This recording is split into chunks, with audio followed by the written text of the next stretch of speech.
Camera's rolling.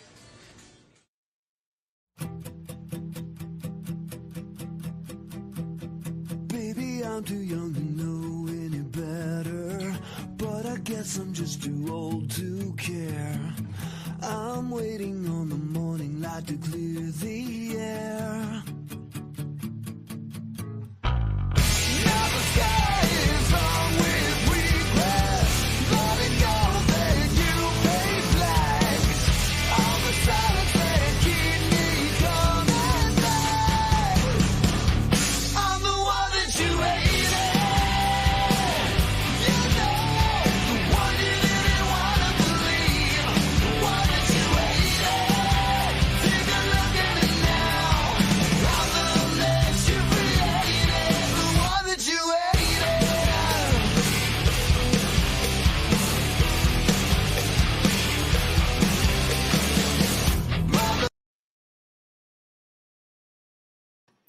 Hey everybody, welcome to Dad Talk. Today we got a special episode lined up for you. We're going to be talking about the domestic violence industry, and I got a special guest, Mr. Edward Bartlett. Ed, how you doing? Hey, I'm doing great. How are you doing? Doing good, man. So Ed, tell everybody a little bit about yourself and what you do. Yeah, well, I'm the president of the Coalition to End Domestic Violence.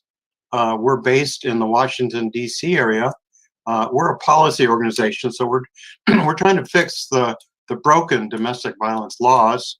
And I've been at this for now over 15 years. Oh, wow. Yeah, man. So when I told everybody I had a domestic violence organization, I think most of them looked like a deer in the headlights. Like, what are you doing? And I was like, no, I talked to these guys. They got some really good stuff coming out here. I've read some of your studies. It's got some amazing insights going on. Tell us a little bit about what's going on in the domestic violence industry, though, Ed. Well, be glad to. So we need to understand that there's a big difference between science and ideology. And most of what passes as domestic violence facts really are based on science. So why don't we start by talking about what that ideology really is? The ideology goes back to the feminist theory of patriarchy.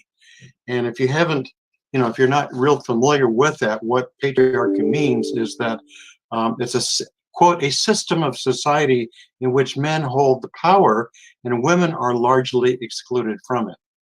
Well, the concept is so far-flung and ridiculous that it's easy to refute it. For example, and I'll just give you one example. So in every country around the world, men have a shorter lifespan than women. But in almost every country around the world, there are programs devoted to helping to women's health, but usually few or no programs devoted to men's health. Now, if there really was a patriarchy that was driving all of these governments around the world, wouldn't you see a whole lot of focus on men's health and maybe just a little bit better balance between men's health and women's health? That's one example. I could give you many other examples, but feminists have taken this patriarchy theory and turned it into the entire basis for the domestic violence industry. And this is how the concept works. So feminists claim, they don't really provide any evidence, but they just say this, that there's a power differential between men and women that of course favors men. That's what they say. And in order to uphold that power, men utilize domestic violence or the threat of domestic violence to uphold that patriarchal power and control. That's the theory. Now, whenever you're ready, I'll tell you about the science, but I want everybody to understand that's the ideology we're dealing with. Oh, absolutely. I'm ready for it, Ed. Go ahead and tell us about it. I've been looking forward to this, guys. If you got some questions for Ed while he's doing this, put them down in the comments and I'll bring them to it. But tell us about the science there, Ed. All right. So the science I'm going to tell you about comes from the United States Centers for Disease Control, which is not too far from where you are right now, in Atlanta, Georgia. And they do a survey. It's called the NISVS. If you're really interested, I'll tell you what those letters stand for. But the NISVS is actually the gold standard in knowing, well, what is the extent of domestic violence? What are the dynamics? Which groups have the highest rates and all that good stuff. So let's cut to the chase. The NISVS consistently shows that men are more likely to be victims of domestic violence than women, and not by just a couple percentage points. Okay, we're talking about every year 4.2 million men victims of domestic violence compared to 3.5 female victims. 4.2 million compared to 3.5 million. That's the science of domestic violence. You guys heard that. That was a statistic you told me a couple of weeks ago, and I was like, that's something people need to know. But society doesn't seem to reflect that. I'm curious, why don't you ever see a man on a billboard? Domestic violence organizations claim they want to do away with domestic violence, and you've got all this that's happening to men. You never see them on a billboard. You don't see any men's domestic violence shelters. If there are, they're very few and far between. Why aren't they addressing this on both sides? Because this is an industry driven by ideology. It is not driven by science. And that's maybe the most important point I want to make during this interview is we are dealing with an ideology that's driven by multiple millions of federal funding to keep that ideology and keep that narrative going. So that's partly why we're having this campaign. The campaign is called "Tell the Truth About Domestic Violence," and you may know that there's October is Domestic Violence Awareness Month, so we're actually leading up to Domestic Violence Awareness Month. Yep. So I've heard this from a few people. I'm going to get you to go over this, Ed. I'm sure you have before too. Mr. Todd Ashley said lesbian relationships have the highest percentage of violence, no men involved. Is that true? It's exactly true. And again, that comes from the NISVS. And since you've just raised it, I'm going to tell you the actual numbers. Okay. I hope you've got your seatbelt on right now. Okay. The rate of lesbian lifetime incidents of domestic violence, rape, or stalking is 44%. In other words, almost half of all lesbians have at least once in their lifetime experienced sexual assault, rape, or stalking, compared to male gay couples, 26%. 44%, 26%. That's the difference. And both of those numbers, by the way, are higher than heterosexual couples. Wow. Man. So Jennifer Mahalik here on YouTube said, what definition is being used for those stats? How do they define domestic violence? Yeah, good question, Jennifer. Well, in this survey, the NISVS, they simply have a series of questions. In the past year, were you slapped by your intimate partner? Did your intimate partner throw anything at you? Did your intimate partner threaten you with a knife or a gun? They're very specific questions. So they just aggregate the answers to all these questions and came up with an answers I just gave you. Yeah. You know, so when I very first started Dad Talk, I was talking about parental alienation, the family court, some of the stuff that was going on. I myself have never received allegations of sexual abuse or physical abuse or any of that.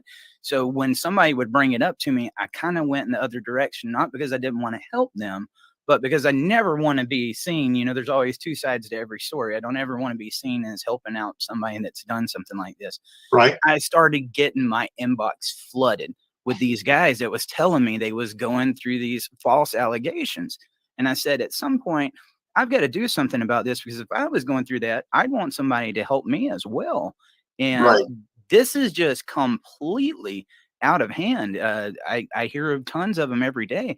What percentage are we looking at with these domestic violence stats? Where does false allegations come in there?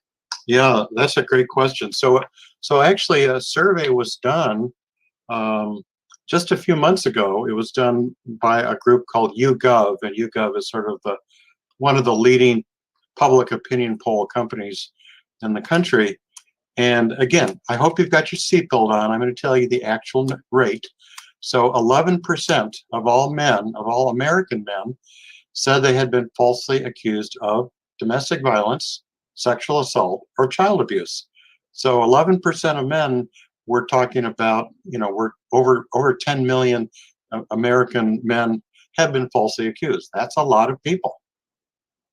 That is a lot of people. And it's crazy. I had the father earlier this year. He had been accused of rape and physical abuse.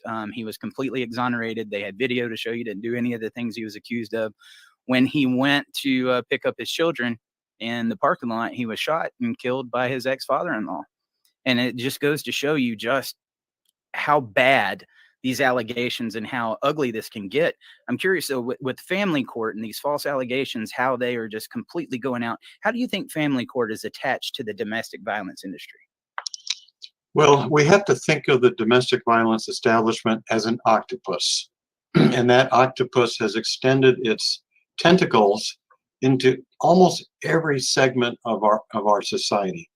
Extended it into schools, extended it into the criminal justice system, into civil court, into family court, even into immigration. Immigration law is affected by the Violence Against Women Act. So yeah, don't there. If you're looking for an example of a ideology that really has gained hold and exerts enormous influence on our society, this patriarchal theory of patriarchal power and control, that's it. All right, so I'm glad you brought that up. A lot of people are not familiar with VAWA, the Violence Against Women Act. What is it, and what are some of the consequences that we've had since that's came into law? Sure. So the Violence Against Women Act was, first of all, it was championed by then Senator Joe Biden, and he was the guy that kind of made it happen back in the early 1990s, and it was in 1994 when Violence Against Women Act, we call it VAWA, was actually passed both the Senate and the House and was signed into law by. So VAWA basically is designed to gear up the criminal justice system. Think of the criminal justice system on steroids. So it was designed to increase the number of restraining orders, increase the number of arrests, increase the number of prosecutions, and increase the number of incarcerations. And you may have heard the term mass incarceration, and how this is especially a problem for African American men. Well, guess what? A lot of this problem of mass incarceration traces back to the Violence Against Women Act. Right. I tell you, this just completely blows my mind. I know we also got the Duluth model. Could you explain the Duluth model? That's something I need a little bit more education on. I've heard some of the things inside of the Duluth model and what's being used. It's been taught in the family law industry for a very long time, and more people need to know about it. I figured you could probably explain it better than anybody. Sure. So the Duluth model was invented by a group of feminists based in, you guessed it, Duluth, Minnesota. And it's a wheel that has several spokes to the wheel, and the most important spoke of the wheel says male privilege. In other words, it's saying that again, we're back to this ideology that it's thanks to male privilege that women suffer abuse. Well, it doesn't say anything about female privilege. This is pure ideology we're talking about. It's obviously very controversial because it's not based on science. Right. Absolutely. I mean, do you know a roundabout figure on how much these organizations are getting in grants and money every year from the government? So, so the overall VAWA law right now is authorized for $500 million. That's that's $500 million.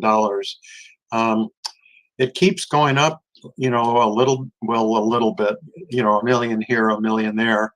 Soon you're talking about real money. So it's right now it's $500 million, but it's important to realize that's only one of the federal laws that's driving this. There's also another law called the Family Violence Prevention and Services Act. That sends a lot of money to abuse shelters. And then when you look at specific sectors, for example, in the Department of Defense, there's a very active domestic violence program within the Department of Defense. There's another one within the Veterans Administration. So on and on and on. There are many different places where money is fed into this ideology. Yeah, that's crazy. I had a guest on earlier this year. He was in the Navy. His wife had been beating him, had been beating their child. He went to a domestic violence shelter not once, 5 times, and they turned him down and said he could not come because he was a man. Yeah, this is one of our service members. And Correct. I mean, just hearing stories like that burns me up. I mean, why would you turn him down if he's going through it just like everybody else? Right. And of course, in this country, we do have sex discrimination laws, but it's pretty astonishing how easily domestic violence groups ignore these sex discrimination laws, like the example you just shared. I believe there's 2,000 abuse shelters around the country.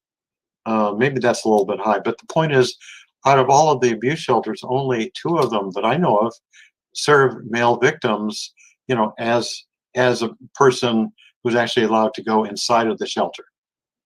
I wonder what the funding for those look like. I bet it's much different on the other side. Funding for those 2 shelters, I honestly don't know the exact source of funding, but they're generally not enjoying the fairly generous inflow from the VAWA law. Yeah, speaking of funding, I'm going to pull this up on the screen right here. I was just talking to Ed about this before we came on. Now, I mean, I got to search a little bit more into this, but this just happened a couple of weeks ago, guys. Governor Ron DeSantis announces more than $5 million settlement with Florida Coalition Against Domestic Violence following recent lawsuit. He brought this to light. From what I hear, they was getting government funds. The lady that was running it, I think it was year before last, got 260 days of vacation time. Right. Yeah. The Florida Coalition Against Domestic Violence is sort of let's call them a long-term serial offender. I've actually been following the situation in Florida for about 10 years. I actually visited an abuse shelter in one of the towns in northern Florida, and actually I got to know one of the former abuse shelter employees, and the stories she told me were pretty hair-raising about child abuse going on in the shelters, lack of appropriate supervision, inappropriate use of funds, abuse shelters getting contributions for this and that, but those contributions of say personal hygiene items, those items never got to the shelter residents. They were somehow ended up in the pockets of the shelter employees. I mean, she just regaled me with almost endless stories of these pretty serious abuses of what was going on in the Florida shelter. So when this story came along last year, I really wasn't totally surprised. What are some other stories you've heard like that, Ed? What's going on around the rest of the country? We know this just isn't Florida. It's not just Florida. I'll give an example here in Maryland, where we're located.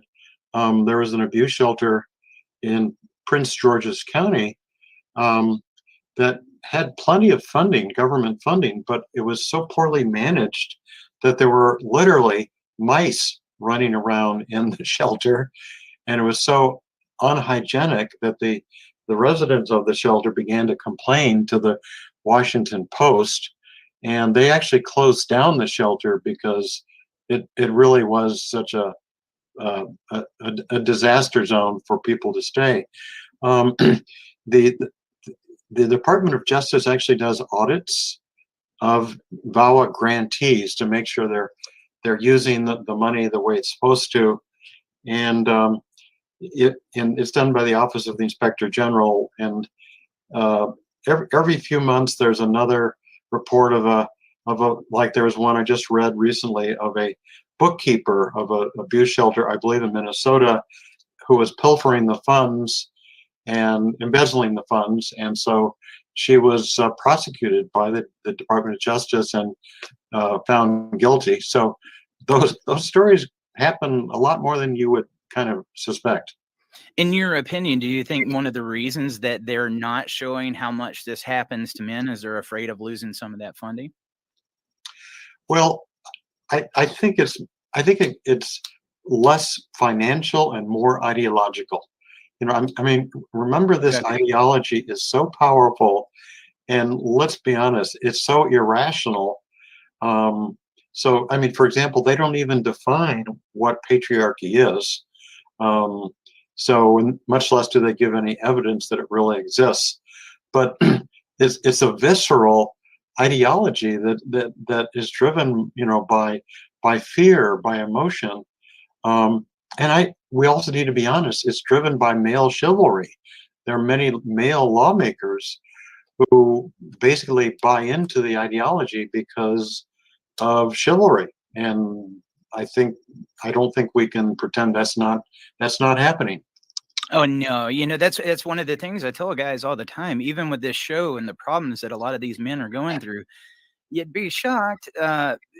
Most of the bad things that they are hearing is from other men. Other men are telling them just to man up, just to get over it. Stop whining. It's no big deal. Pay your child support. Get over it. Let her have the kids. You see them every other weekend. I'm like, guys, this is their kids that they're fighting for. But men can be some of the harder on men than anybody else. And that really shocked me. That really shocked me. It's not only do we not have resources, but a lot of times they don't have the support. Absolutely, yeah, and so I don't think we can downplay the role of chivalry. I would call it misguided chivalry or misplaced chivalry. Chivalry, I think, is a good thing when it's in the personal, private context. But when it becomes the basis that drives policy, that's where you have problems. Yeah. David Murray here on Facebook said, I'd like to hear his opinion on the American Psychological Association having several sources of feminism within their website. Yeah, David, can you be a little bit more specific? Because the APA is such a large organization with many different divisions. So I think I just need a little bit more information to respond intelligently. Yep. Tempest63 on YouTube said, if more men came out and opened up about being abused, would you see any change? Absolutely, yes. Absolutely, yes. Because the issue of abused men has been swept under the rug for a variety of reasons. Men don't want to admit many cases that they have been abused. Men may not feel comfortable asking for help. But it's not just that. It's also when men do, call the National Domestic Violence Hotline, they may be treated with skepticism. They may be ridiculed. In some cases, the police may treat the abused men as the offender, not the victim. So this is a complicated, this is sort of the onion. We need to peel off the layers of the onion. But absolutely, yes, if more abused men would speak out, yes, have a big impact on the debate. Now, I've heard a little bit in the rumor mill. I don't know how much truth there is to it, but I hear that they're wanting to do some more additions to VAWA. Is this true? Oh, absolutely, because like any ideology, the ideology feeds on itself. So they're always trying to grow and expand and create new tentacles for this ideology. And I'll tell you what that new tentacle is. So, of course, when you and I say domestic violence, you think of something that's physical, right? Well, Right.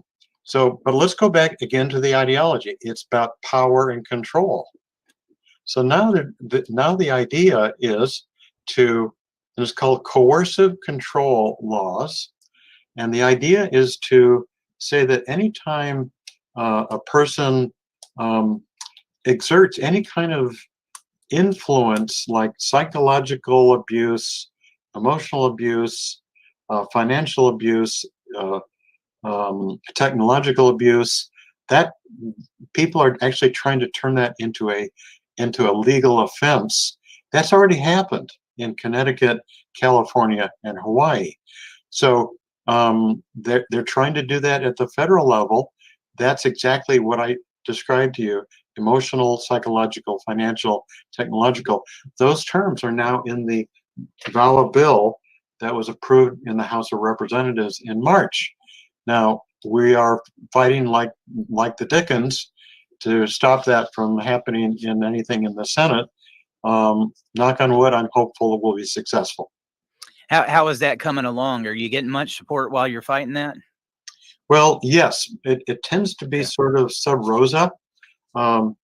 Legislators don't, I mean, this narrative is so powerful that legislators don't want to stand up, and wave a flag and say, you know what, all of this is based on ideology. It's not based on science. Well, they know that, cancel culture will come after them very quickly. But behind the scenes, we get a lot of support from staffers, and these are staffers we've worked with over the years, and they understand that, yeah, there are, we have the problem with false allegations. We have the problem of male victims who are being turned away. I mean, I could kind of go on and on. So yes, we are making inroads. So that's crazy, because we have two very well known. I'll keep their name out of this, because they were speaking out about these injustices and men's and fathers issues. They were Democratic candidates, and later on they said they had to stop because they was told by their party that they're going to alienate themselves from their feminist base. Right. Yeah. Well, and honestly, that doesn't surprise me. It saddens me that that lawmakers would be, intellectually dishonest, and that is what's happening to some extent. Oh, definitely. Half of our legislators are attorneys. I mean, guys, just, follow the money is all I can say. Ed, tell us about some of the other things, some of the other changes you guys are trying to get. I'm not particularly completely familiar with all you guys are doing. It looks like you've been doing a lot of great work, and that's why I wanted to bring you on here. Let everybody know, please get behind this organization and give them some support. Get these statistics, that study, when it comes out. We got to make sure that we spread it everywhere. But what are some of the changes you guys are trying to get? Well, fundamentally, we're trying to tame the the very strong criminal response that's just baked into the Violence Against Women Act. I'll give you one example. So the original VAWA bill had a whole section called mandatory arrest. Now, if you know anything about the Constitution, there's a key part of one of the Bill of Rights talks about probable cause. Well, when you're dealing with a multi-million law that says mandatory arrest, the whole concept of probable cause kind of gets downplayed, if not thrown out the window altogether. And so these mandatory arrest policies are widespread around the country, and we think it is causing causing serious problems, and I'll tell you why. Because if we're talking about somebody, and I'll give you an example. Just yesterday in the news, the New York Post had a story about a woman who shot her husband multiple times and killed him. I'll just read you the headline if you want to search it. Texas wife charged with murder after husband shot multiple times. This ran in yesterday's New York Post. So that's a case where, yeah, the criminal justice system needs to take action, needs to respond. That's what the criminal system is for. But then let's take another sort of at the other extreme. Earlier, I gave the example of the one-time slap on a face and being and a shove back. I don't think that. Yep, there's the article. Yeah, it's pretty. That article is pretty gruesome, and it exemplifies the problem right there. I'll put the link in the chat, guys. Yeah. So, but let's take the other extreme. We're not talking about a homicide or even threatening somebody with a gun. We're just talking. We're talking about a one-time slap, a one-time shove with no injuries. Well, I think it's a little bit of overkill to throw both of those people in jail. Now, I'm not saying we should ignore it, but what I'm saying is that there's a role for mental health treatment. There's a role for alcohol treatment. There's a role for couples counseling that is largely ignored in these cases. Why? Because of mandatory arrest policies. So, as a starter, we'd like to roll back, not eliminate, but we'd like to roll back on many of these mandatory arrest laws because it violates the Constitution, and it's not. Actually, some research shows that mandatory arrest increases domestic homicides because it actually, exacerbates and leads to retaliation. Absolutely. I mean, in this country, we're supposed to be innocent until proven guilty, but it seems like if you get an allegation against you of domestic violence, you're guilty until proven innocent. Well, unfortunately, and I think you're exactly right. There is an environment. And again, it's this narrative. I don't want to over harp on this narrative, but it truly is the narrative because it says that this desire for dominance and control is baked into the psyche of men. It's hardwired into the DNA and the thinking of men. So what that's saying, what the implication of that is, well, if a man, just by virtue of a man, right there, there's sort of an air of suspicion, right? But if a man were to, let's just take an example, tell his wife to not overspend the bank account.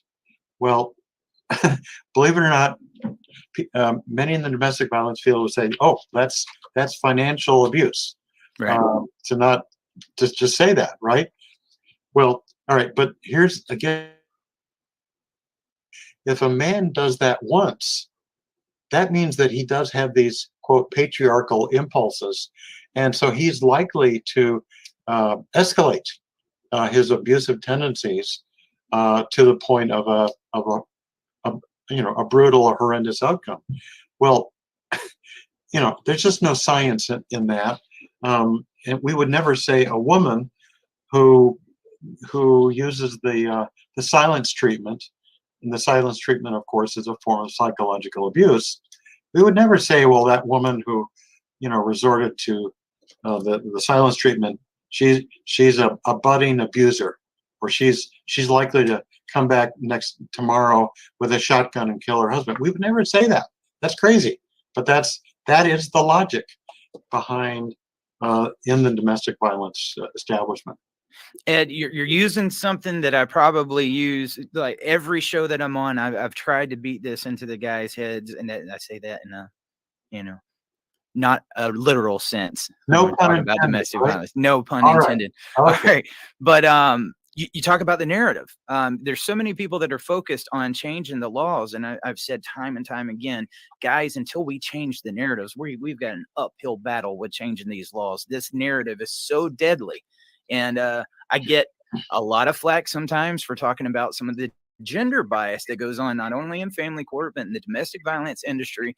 There is a gender bias. I mean, it shows very clearly, and that narrative, until we can change that, I fear that we're fighting a losing battle in many cases. We absolutely have to change the narrative. I agree that it's the narrative that's driving so many of these laws. I'll give you an example. It's this coercive control idea. So this past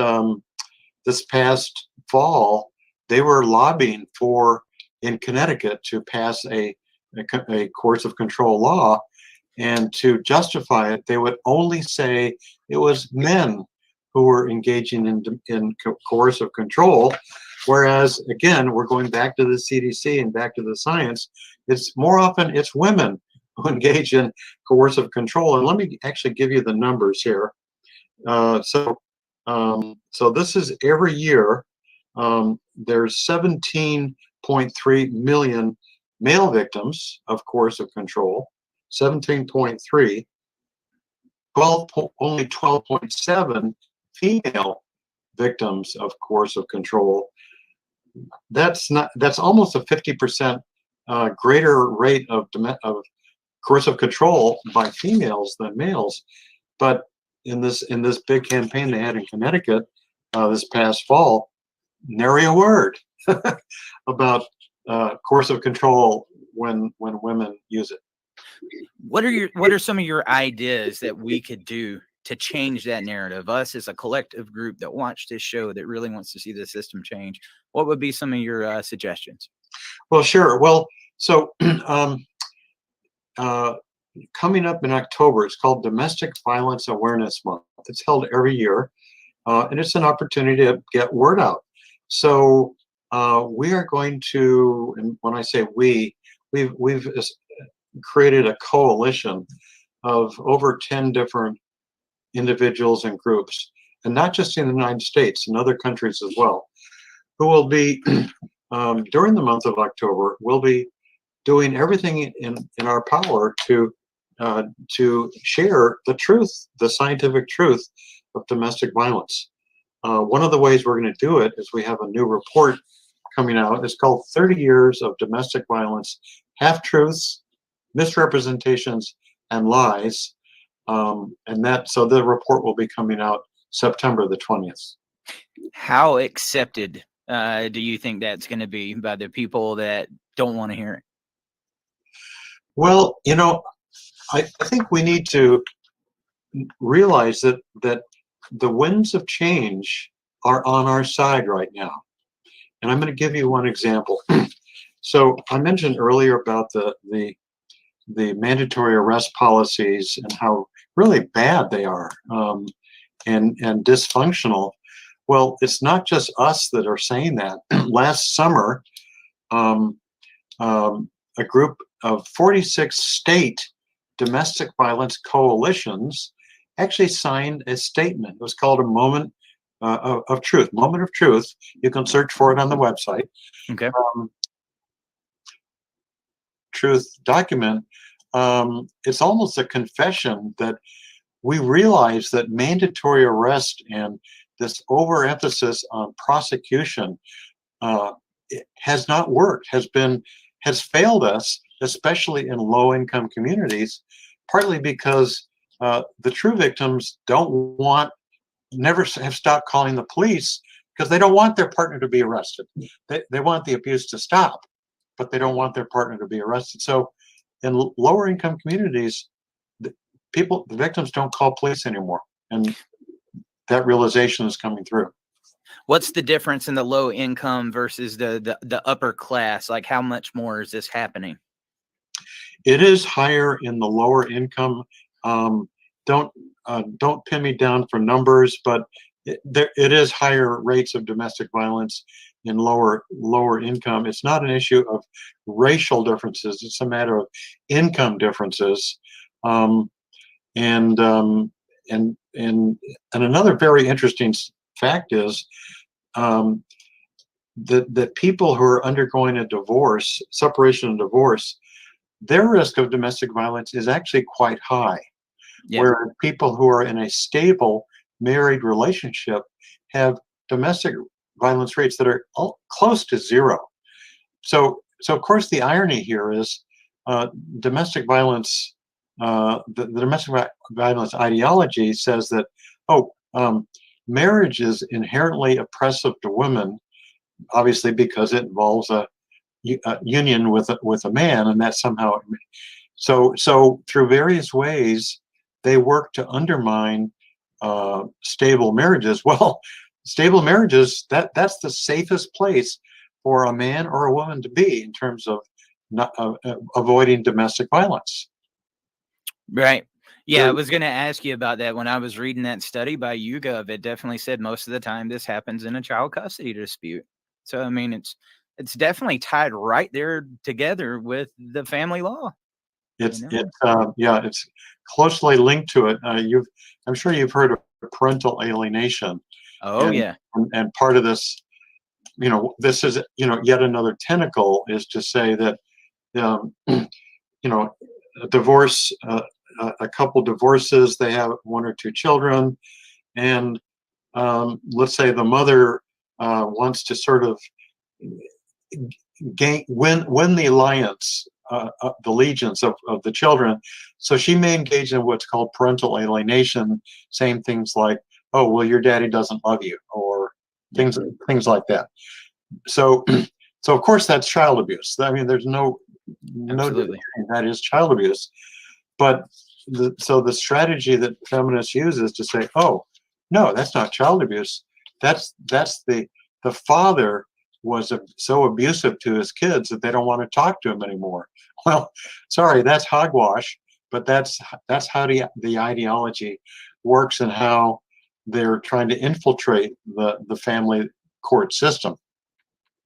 Parental alienation is definitely child abuse. That's something that we've been, touring the country trying to tell the legislators about, and they've been really receptive to it. Not receptive in a legislative way. I'd like to see some more legislation going on.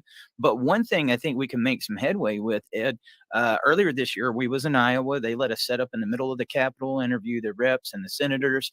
They got a bill in there for consequences against false allegations, which is supposed to be against the law anyway. We see that it's very rarely punished. But a lot of these politicians are facing false allegations too. So I think it kind of sparked their ears a little bit.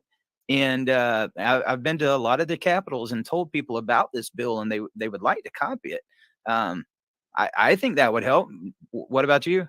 Absolutely, absolutely. Anything we can do to publicize the existence of false allegations, and even more to impose sanctions. Yeah. You may have heard in New York State, they actually have a law on the book called Karen's Law, and it arose because there was this incident in Central Park between a white woman and a black man, and she started kind of, I think there was something with a barking dog, but she started accusing him of trying to assault her, and this was all caught on video. So bottom line is they actually passed a law in New York State. It's called Karen's Law, to impose sanctions on false accusers. Yep.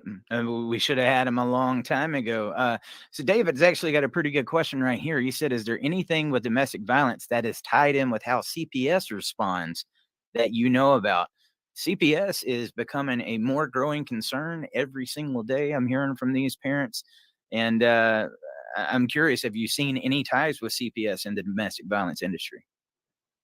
Well, absolutely yes, because the narrative says that not only are men the major or the sole perpetrators of partner violence, that narrative carries over to say men are the sole or primary perpetrators of child abuse. Well, again, that's not true. The science says that more often it's the mother, especially single mothers have definitely higher rates of child abuse than others. But obviously, again, it's a powerful narrative. It's repeated kind of endlessly. I told you about what just happened in Connecticut. I could tell you many other examples of how the narrative is aggressively promoted. What about step parents? How did they fit in there? I know there is a very high percentage on those. Yeah, I don't know the data about step parents, so I don't think everything I tell you, I want to make sure it's No, based I on science and understand. data. So I don't know, I don't have the answer to that question. Well, because people will try to pick apart everything you're saying because they don't want it to be true. We know how that goes. Or Well, either I welcome that because I've been studying this research for 15 years. So I that's right. know it pretty darn well. And so I'm happy to have a thoughtful debate with anybody. There you go. Speaking of that, Michael Hatfield said, "Where are the stats for coercive control from?" Yeah. So, Michael, this comes from the CDC survey. Again, it's called the NISVS. And I'll tell you what that stands for. It's the National Intimate Partner and Violence Survey, NISVS. And there's a whole, they have questions specific to that. And I can give you the exact the name of the publication it comes from. So anyway, but it's from the NISVS. Okay. And September 20th, I know you talked a little bit about that study that's coming up. Tell everybody where they can find that and some of the importance behind that study and some of the things they're going to be able to read. Sure. So let me give you the URL for our website, and if you can, maybe you can type it in and display it on the screen. Yes, So sir. it's www.end2 as in TO dv.org. Again, end2dv.org. There it is. Okay. And I don't know if you can actually display our website on your screen or not, but across the top there's a banner, and one of them will say reports. And so if you click on that banner on September 20th, presto, you'll see our brand new report. Gotcha. Now, how long have you guys been doing this, Edward? Well, I've been involved in trying to fix the Violence Against Women Act for 15 years. So, and yeah, there's our website. And if you scroll back to the top, and in the really small type there, you can see home, about, and then reports. So that's where the report will be actually posted. So yeah, there it is. So yeah, I've been doing this for 15 years. I have to. I don't know if I can brag about that or not, but there are really not many people. When I talk to people on Capitol Hill, I say, well, I may be the only person you've ever met, but I've been involved in every reauthorization of VAWA since 2005. Oh man, I thank you guys so much for your hard work. Are you seeing people start to become more receptive to it as time passes by? Yeah, definitely. Yeah, there's a definite shift. I remember when I was talking to people in 2005, or even 2012, some staffers were so incredibly hostile. They would sit behind, arms crossed, and they wouldn't ask any question. But I mean, they had such an air of hostility and sometimes arrogance, that it was pretty amazing. We don't see that now. No, and when I started this, I've reached out to several different domestic violence organizations trying to get them on the show. We're against domestic violence too, if it's real domestic violence. At the same time, they need to be reporting these statistics and what's going on, knowing that false allegations does exist. But I've always said this, Ed, we're on the same team.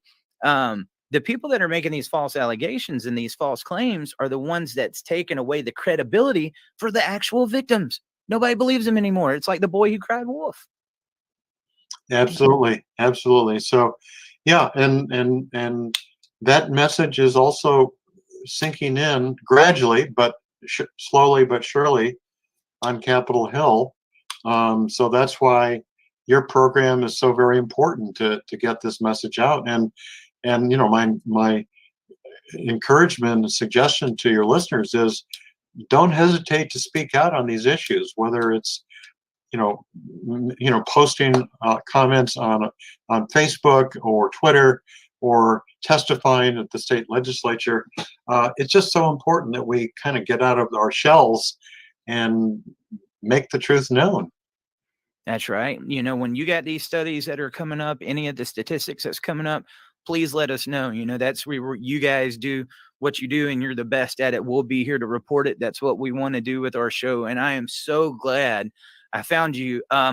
I was actually making the documentary for John that got murdered, and I was looking up some of the statistics, and that's when I came across some of your studies, and I was like, oh my God, where have they been?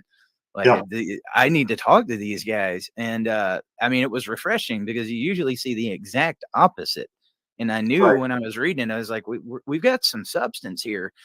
How can people support your organization, and what are some of the things they can do? I don't know. Do you take volunteers or? So, well, of course, we always are happy to receive contributions. We are a 501c3 nonprofit organization. All contributions are tax deductible, so we always welcome that. We are a policy organization. We are based in the Washington, D.C. area. We have a particular interest and concern about African American men, because all of the issues and problems we've been talking about are multiplied for African American men, like the issue of the arrests, the issue of false allegations, the fatherless issue. The fatherless. I mean, every one of these issues are multiplied for African American men for a variety of reasons. But again, ironically, look at the actual science, and it turns out African American men are less likely to be perpetrators than African American women. So again, so we are particularly interested and concerned about how these laws have a disparate impact on African American men.